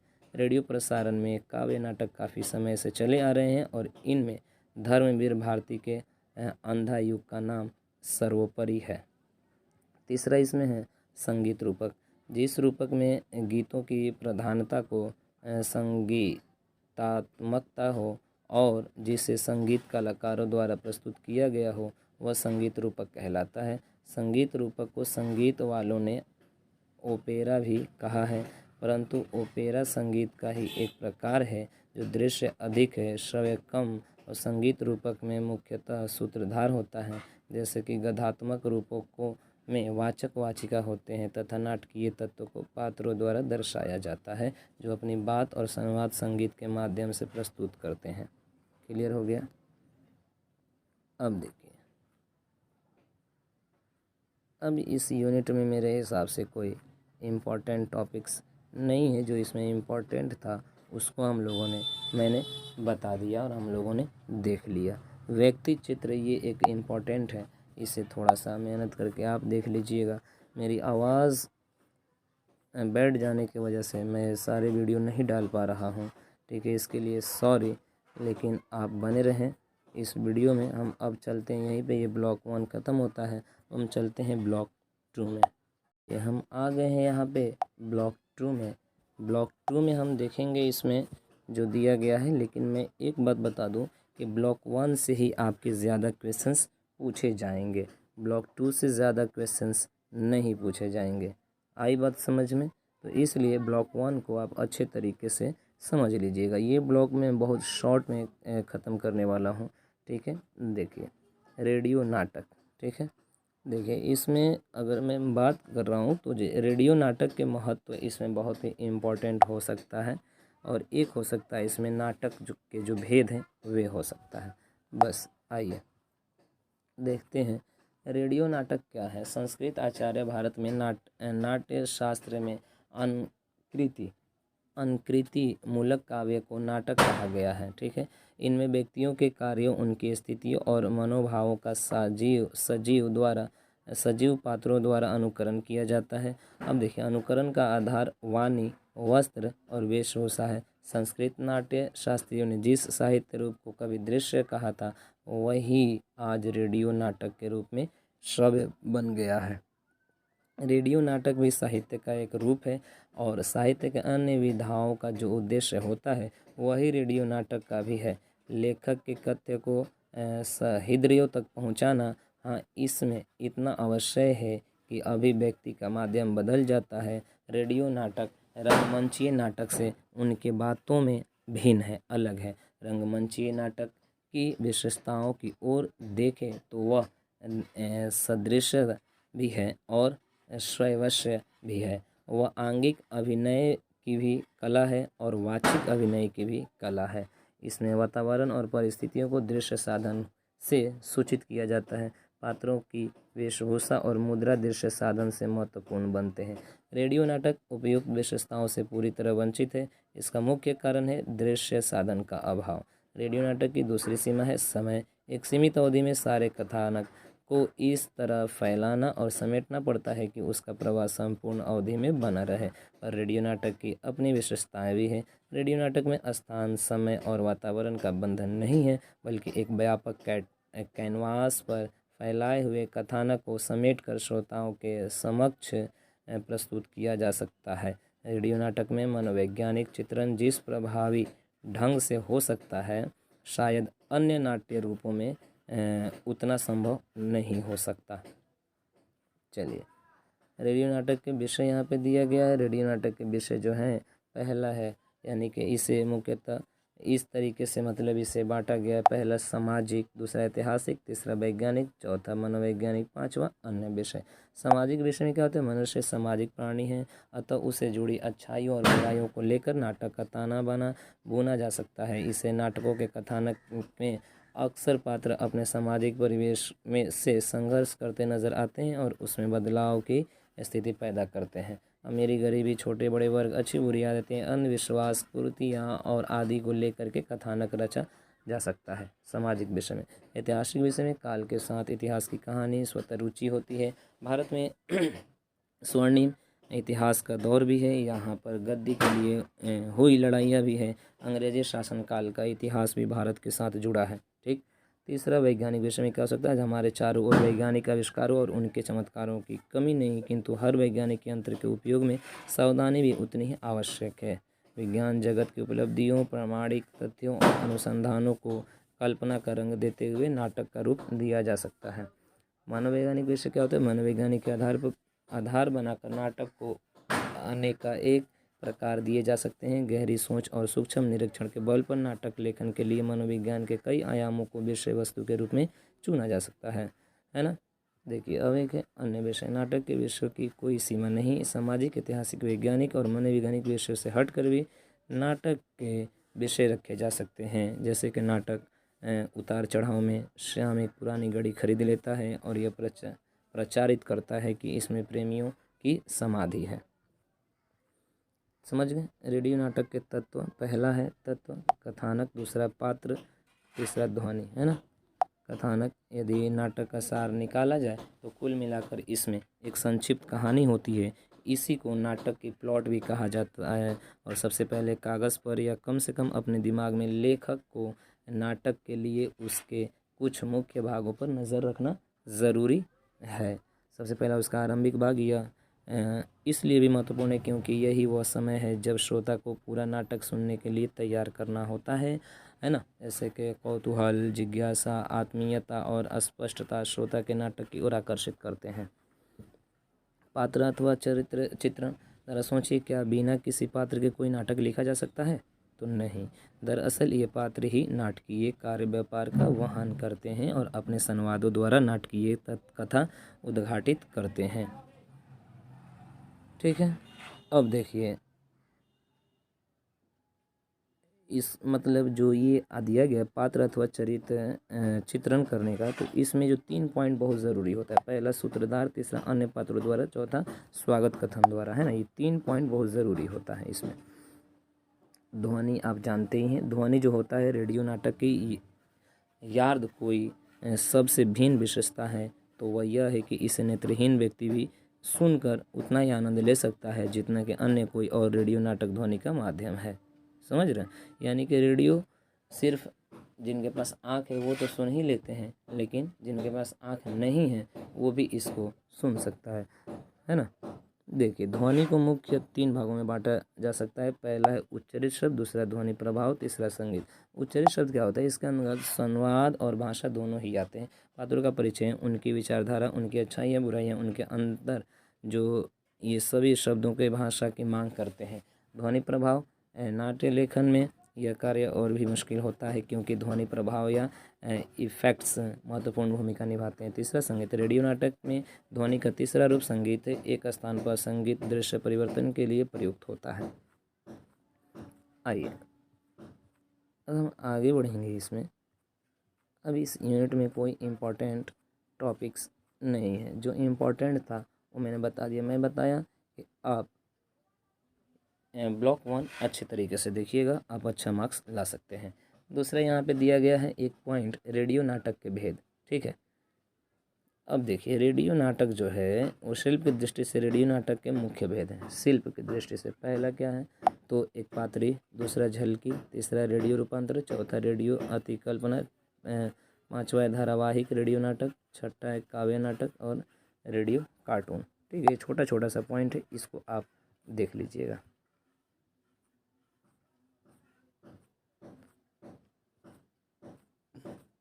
हालांकि ये उतना इम्पोर्टेंट है नहीं।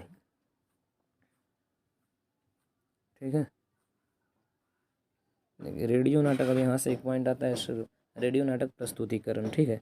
देखिए रेडियो नाटक लिखने के लिए रेडियो की तकनीक और प्रस्तुतिकरण के बारे में जानना क्या है, बहुत ज़रूरी होता है। इनका ज्ञान रेडियो नाटक को प्रभावी बना सकता है और श्रोता नाटक को लंबे समय तक याद रख सकता है। श्रोता के पहुँचने से पहले आपका नाटक प्रस्तुतकर्ता को भी देखना और समझना होता है ना।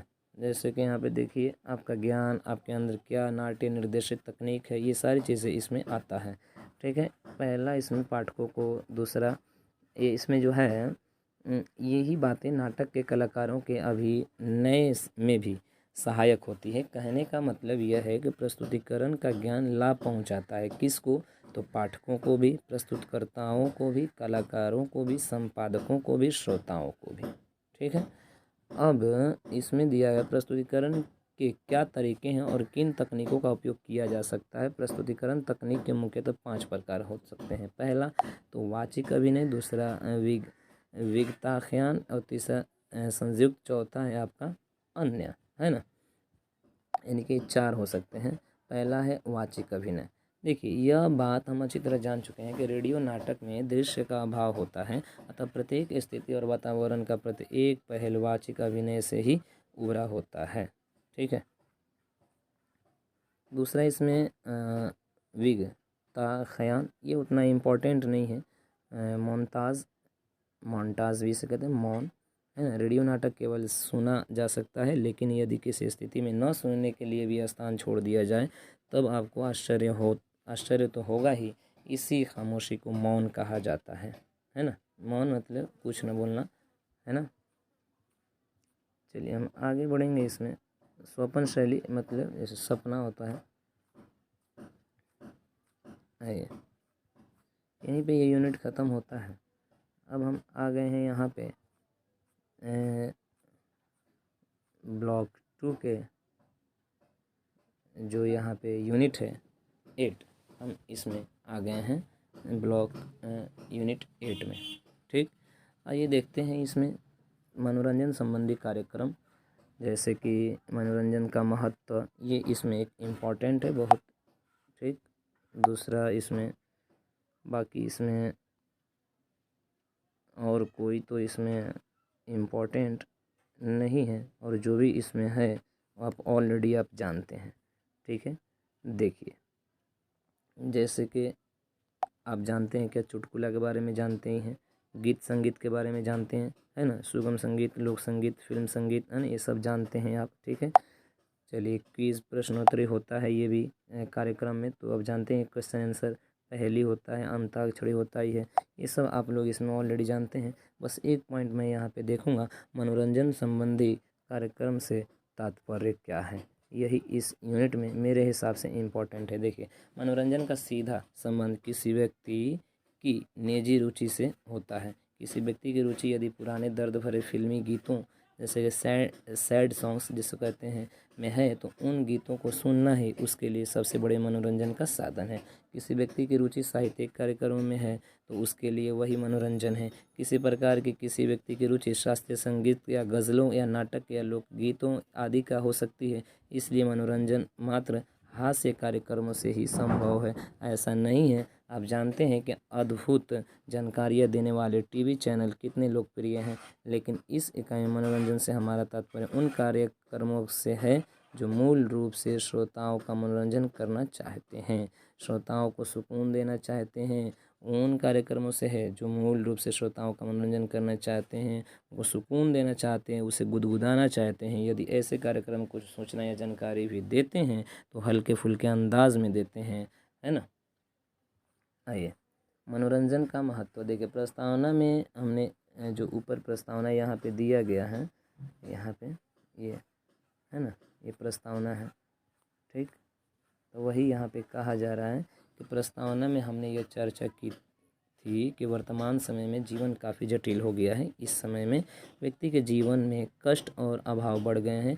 नगरों और महानगरों में भीड़ भाड़ के बीच में अकेलापन बढ़ रहा है। जीवन की गति इतनी बढ़ गई है कि व्यक्ति के पास समय की बेहद कमी हो गई है। मनोरंजन के अनेकानेक साधनों के लिए उसके पास पैसा नहीं है, पैसा है तो समय नहीं है, है ना, समय है तो पैसा नहीं है। ऐसे में रेडियो आम लोगों का भरोसेमंद दोस्त बनकर उपस्थित होता है। रेडियो के साथ एक अच्छी बात है विकल्पों की बहुतायत।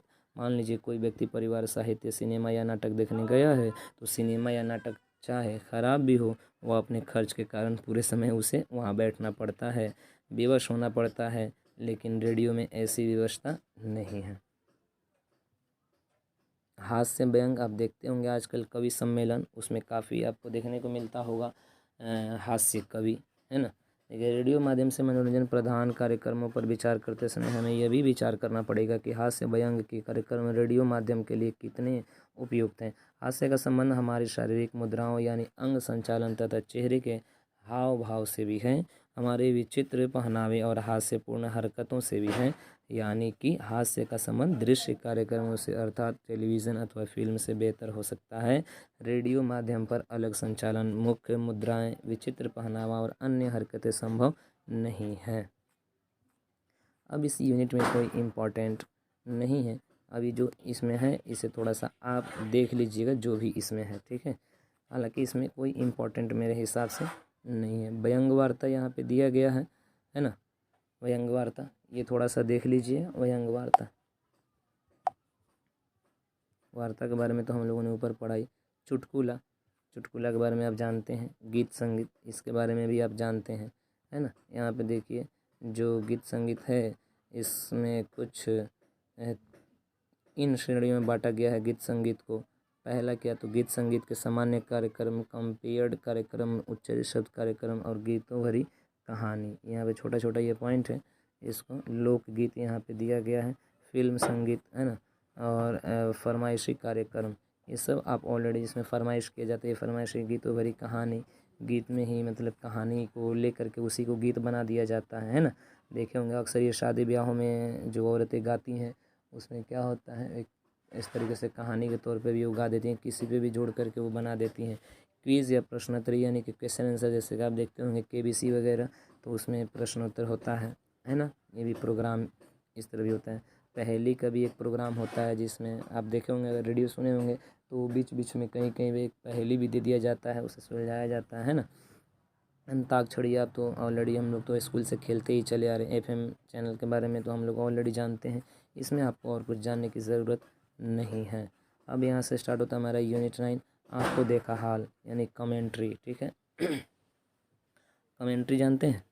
कमेंट्री अगर जो क्रिकेट देखते हैं तो वो इसके बारे में ऑलरेडी जानते होंगे कमेंट्री क्या होता है, ठीक है। जैसे कि क्रिकेट होता रहता है, जो वहाँ पे कमेंटेटर होते हैं, कमेंट करते हैं कि सचिन के बल्ले से लगा इतने धड़ाधड़ रन, ये सारी चीज़ें हैं ना। तो ये देखिए आंखों देखा हाल का मतलब क्या है, सबसे इम्पोर्टेंट इसमें एक यही पॉइंट है, आंखों देखा हाल, ठीक है। आइए, आंखों देखा हाल का मतलब, आंखों देखा हाल या कमेंट्री वर्तमान का विवरणात्मक प्रस्तुतिकरण है। इसमें प्रसारक या कमेंटेटर जैसे जैसे देखता है वैसे वैसे उसे माइक्रोफोन पर अपने असंख्य श्रोताओं को सुनाता चलता है। इसके वस्तुतः कमेंट्री या आंखों देखा हाल उस वर्णन को कहते हैं जो घर का शब्द चित्र दूर बैठे श्रोताओं को प्राप्त होता है और प्रसारणकर्ता द्वारा घटना स्थल से दूर बैठे श्रोताओं तक घटना शब्द चित्र प्रेषित करना आंखों देखा हाल या रनिंग कमेंट्री कहा जाता है। ठीक, समझ गए यहाँ तक। अब देखिए, प्रसारक या कमेंटेटर जो जैसे देखता है उसका सटीक विवरण माइक्रोफोन पर करता है और श्रोता अपने रेडियो सेट पर उसे सुनकर उस स्थान और वहाँ चल रही गतिविधि की जानकारी प्राप्त करता है। तो कमेंट्री के प्रकार भी होते हैं। देखिए यहाँ पे दो भाग, इसके दो प्रकार होते हैं। पहला खेल संबंधी कमेंट्री, दूसरा खेलेतर यानी कि खेल के अतिरिक्त कमेंट्री, ठीक है। दो तरीके का होता है। देखिए, जब आप hockey match, cricket, football, tennis, volleyball या किसी भी खेल या मैच या विवरण रेडियो के माध्यम से सुनते हैं तो इसे खेल संबंधी आंखों देखा हाल की श्रेणी में रखा जाता है। जब आप किसी घटना, दुर्घटना, समारोह, मेला, शोभा यात्रा आदि का विवरण सुनते हैं तो इसे खेलेतर यानी खेल के अलावा कमेंट्री की संज्ञा प्राप्त होता है। समझ गए। कमेंट्री की उपयोगिता, आंखों देखा हाल किसी स्थान पर घट रही घटना का विवरण एक साथ अनेक स्थानों पर श्रोताओं तक पहुंचता है। बहुत ही इम्पोर्टेंट इसमें एक यही टॉपिक है, आंखों देखा हाल, ठीक है। आ सकता है आपके एग्ज़ाम में। सबके पास इतने साधन अथवा समय नहीं होता कि घटना स्थल पर पहुंचा जा सके। इलेक्ट्रॉनिक युग में यह संभव हो सका है कि रेडियो के माध्यम से श्रोता स्वयं को घटना स्थल के साथ जोड़ सके। ठीक, चलिए हम आगे बढ़ते हैं। कमेंटेटर की विशेषताएं क्या होती हैं? तो देखिए, कमेंट्री कितनी रोचक एवं जीवित है यह कमेंटेटर पर निर्भर करता है ना। यानी कि वही इसे मतलब अच्छे तरीके से डील कर सकता है, ठीक है। अगर कमेंटेटर अच्छा है, उसकी आवाज़ अच्छी है, उसके प्रोनाउंसिएशन अच्छे हैं, तब तो अच्छा है। अगर इसमें सारी चीज़ें ये ना हो तो कमेंटेटर के लायक नहीं हो सकता, ठीक है। मतलब कि यूँ समझिए कि इसमें सबसे पहला पॉइंट आता है आवाज़। कमेंटेटर की जो आवाज़ होती है प्रथम आकर्षक होनी चाहिए, ठीक है। जब आप किसी से बात करते हैं तो अनजाने दूसरे व्यक्ति की आवाज़ की मृदुलता, मधुरता एवं लयात्मकता आपको प्रभावित कर लाती है ना। अधिकतर एवं कनफाड़ आवाज़ कोई भी नहीं सुनना चाहता है, सब लोग एकदम विनम्र आवाज़ सुनना चाहते हैं। हाँ, देखिए दूसरा इसमें उच्चारण एवं प्रभाव यानी कि प्रोनाउंसिएशन अच्छी होनी चाहिए उसकी, है ना। कमेंटेटर का उच्चारण शुद्ध होना चाहिए ताकि उसका विवरण गतिरोध न पैदा करे। मतलब कि जैसे मैंने अभी आपको नहीं बताया, जैसे मान लीजिए कि स है, एक और स है, फिर एक स है, इसमें डिफरेंस प्लस में उच्चारण जिसे हम कहते हैं वो, और उसका समय ज्ञान होना चाहिए उस खेल के प्रति या किसी भी चीज़ पे जो कमेंट करता है उसके प्रति। सरल यानी कि आसान भाषा होनी चाहिए और आत्मविश्वास सबसे पहले इसके अंदर होना चाहिए, है ना। चलिए अब हम आगे बढ़ेंगे। ये सब हम जान चुके हैं कमेंट्री के प्रकार, खेल कमेंट्री जो खेल में होता है, और एक कमेंटेटर के लिए हिदायत क्या क्या होनी चाहिए, जो कभी भी पक्षपात ना करे और ना ही ज़्यादा भावुक या निर्णायक बने के ऐसी शब्दावली जैसे हम जीत रहे हैं अथवा हार रहे हैं या हमारे खिलाड़ी या व्यवहार ना करें, ऐसा, है ना। ये उसके लिए मतलब शर्त है कि ऐसी ऐसी बातें ना करे कि जिससे मतलब भगदड़ मच जाए या हड़कंप हो जाए या लड़ाई हो जाए या झगड़ा हो जाए, है ना, ऐसा ना होना चाहिए। दूसरा होता है खेलेतर कमेंट्री, है ना, जो मैंने बताया ऊपर ही थोड़ा सा डिस्कस कर दिया। चलिए मेरी आवाज़ अब और बैठ रही है इसलिए मैं अब ज़्यादा बोलूँगा नहीं, ठीक है। यूनिट 10 यहाँ पे स्टार्ट होता है, शिक्षा के क्षेत्र में रेडियो की भूमिका, ठीक है। शिक्षा के क्षेत्र में रेडियो की जो भूमिका है वो यहाँ पे देखते हैं। पहला यहाँ पे इसमें आ सकता है क्या, तो शिक्षा के क्षेत्र में रेडियो की भूमिका और इसका क्या महत्व है, सबसे इम्पोर्टेंट टॉपिक्स यही है आपके एग्ज़ाम के लिए। इस यूनिट में प्रस्तुतिकरण हम लोगों ने देख लिया है ऊपर, और एक इसमें है औपचारिक एवं अनौपचारिक शिक्षा और दूसरा इसमें दूर शिक्षा। आइए बहुत तेज़ी के साथ हम देखेंगे इसमें। देखिए शिक्षा के क्षेत्र में रेडियो की भूमिका दिन पर दिन बढ़ती जा रही है। इसका सबसे बड़ा प्रमाण यह है कि देश में कई विश्वविद्यालयों और शिक्षण संस्थानों ने शैक्षिक प्रसारण के लिए रेडियो केंद्रों की स्थापना की है और आकाशवाणी पर भी शैक्षिक प्रसारणों का समय लगातार बढ़ रहा है। इसके अलावा हाल ही में केंद्र सरकार ने शैक्षणिक संस्थानों को सामुदायिक रेडियो शुरू करने के लिए उदारतापूर्वक लाइसेंस देना शुरू कर दिया है। यही नहीं, FM टेक्नोलॉजी के आने के बाद श्रोताओं में रेडियो की लोकप्रियता बढ़ी और शिक्षण संस्थान सभी के प्रसार से इस टेक्नोलॉजी का इस्तेमाल करने को उत्सुक दिख रहे हैं। लेकिन शिक्षा के क्षेत्र में रेडियो को बेहतर इस्तेमाल के लिए यह ज़रूरी है कि रेडियो की शक्ति और सीमाओं को समझा जाए। ये इसलिए भी ज़रूरी है ताकि शिक्षा जैसे संवेदनशील विषय को श्रोताओं तक सही तरीके से पहुंचाने के लिए उस माध्यम की शक्ति और कमियों को पहचाना जाए। रेडियो और शिक्षा, इसकी जो शक्ति और सीमाएं हैं जो यहाँ देखिए, शिक्षा के माध्यम से बतौर रेडियो की कुछ शक्ति है तो कुछ सीमाएं भी है। सबसे पहले रेडियो की शक्ति को समझने की कोशिश करते हैं। क्या, तो रेडियो वस्तुतः मौखिक परंपरा का वाहक है, भारत की वाचिक परंपरा का देश है। इस तरह रेडियो भारतीय परंपरा के बहुत अनुकूल माध्यम है। शिक्षा के प्रसार के लिहाज से यह इसकी सबसे बड़ी ताकत है। रेडियो की दूसरी सबसे बड़ी शक्ति यह है कि वह अपने श्रोताओं की कल्पना शक्ति पर निर्भर है। कहने की ज़रूरत नहीं है कि शिक्षा बहुत हद तक विद्यार्थी की कल्पना शक्ति पर निर्भर है। रेडियो के ज़रिए छात्रों की कल्पना शक्ति को न सिर्फ जगाया जा सकता है बल्कि इसके माध्यम से उनके अंदर सृजनात्मक और खोजपरकता को बढ़ाया जा सकता है। तीसरा, रेडियो एक वैयक्तिक माध्यम है, ठीक। चौथा, रेडियो की एक और खूबी यह है कि उसके ज़रिए बिना कहीं भी दुनिया भर में तमाम जगहों और विभिन्न किस्म की छवियों को शब्दों और आवाज़ों के माध्यम से जीवंत किया जा सकता है ना। इस तरीके से हम लोगों ने इसमें देख लिया औपचारिक शिक्षा और दूसरा अनौपचारिक शिक्षा, तीसरा यहाँ पे दिया है दूर शिक्षा। ये तीनों पॉइंट को आप देख लीजिएगा।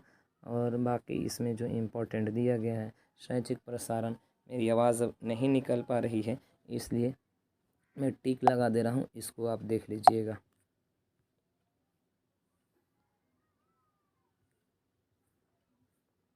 प्रस्तुतिकरण ये तो हम लोग देख चुके हैं।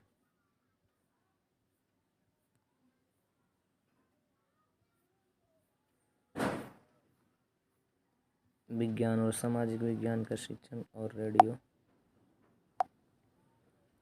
और विज्ञान ये बहुत ज़रूरी है, देख लीजिएगा। तबीयत मेरी ख़राब है इसलिए मैं नहीं बोल पा रहा हूँ। रेडियो में से शिक्षा,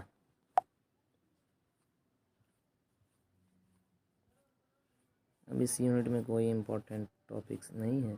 यहाँ पे आ गए हम लोग यूनिट 11 में।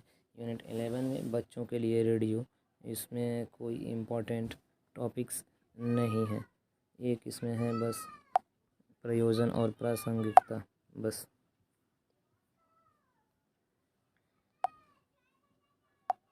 ठीक है, चलिए हम आगे बढ़ेंगे। इसमें लेखन की तैयारी हम लोगों ने देख चुका है ऊपर।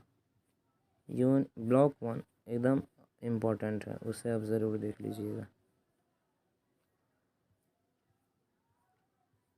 उसे अच्छे तरीके से देख लीजिएगा तो आपका नंबर मिल जाएगा। मुक्त शिक्षा प्रणाली में रेडियो की भूमिका, इसमें जितनी टॉपिक है ये सब हम लोगों ने ऊपर देख लिया है। इसमें कोई इम्पोर्टेंट टॉपिक है नहीं। मुक्त शिक्षा प्रणाली बस एक यही इसमें इम्पोर्टेंट पॉइंट है, ये देख लीजिएगा। हाँ, असाइनमेंट के क्वेश्चंस देख लीजिएगा आप, बस आप अच्छे से नंबर ला सकते हैं। चलिए, हम बहुत तेज़ी में इसको हम लोगों ने देख लिया। परिचर्चा के बारे में तो हम लोगों ने ऊपर देख ही लिया, साक्षात्कार के बारे में तो ऊपर देख ही लिया है। ठीक है, और यहाँ पे एक पॉइंट है फीचर, ये थोड़ा सा देख लीजिएगा फीचर के बारे में। ठीक है, चलिए अब इस यूनिट में कोई इम्पोर्टेंट नहीं है मेरे हिसाब से। जो इसमें इम्पोर्टेंट था उसको मैंने आपको बता दिया। अगर ये वीडियो आपको अच्छी लगी होगी तो एक लाइक कर दीजिएगा, है ना। लेकिन मैं बता दूं कि सिर्फ मेरी तबीयत ख़राब होने की वजह से मैं वीडियो समय पे अपलोड नहीं कर पाया हूं। अभी भी मेरी तबीयत ख़राब है, लेकिन इसी हालत में मैं ये वीडियो बना रहा हूं। ठीक है, और इस वीडियो को ज़्यादा से ज़्यादा शेयर कीजिए और चैनल को सब्सक्राइब कर लीजिए। और बहुत जल्द आप सिर्फ दुआ कीजिए कि मेरी जल्द से जल्द आवाज़ मेरी सिर्फ ठीक हो जाए। आवाज़ अगर मेरी ठीक हो जाएगी तो मैं पहले ही की जैसे वीडियो बनाने लगूँगा अच्छे तरीके से। इस बुक को मैंने सोचा था कि एकदम अच्छे तरीके से एक्सप्लेन करूँगा, लेकिन आवाज़ की वजह से काफ़ी दिक्कतों का सामना करना पड़ रहा है। चलिए, यहीं पे ख़त्म होता है। जो इम्पोर्टेंट था उसको हमने बता दिया। Thanks for watching this videos. मिलते हैं अगले वीडियो में। Best of luck your exam.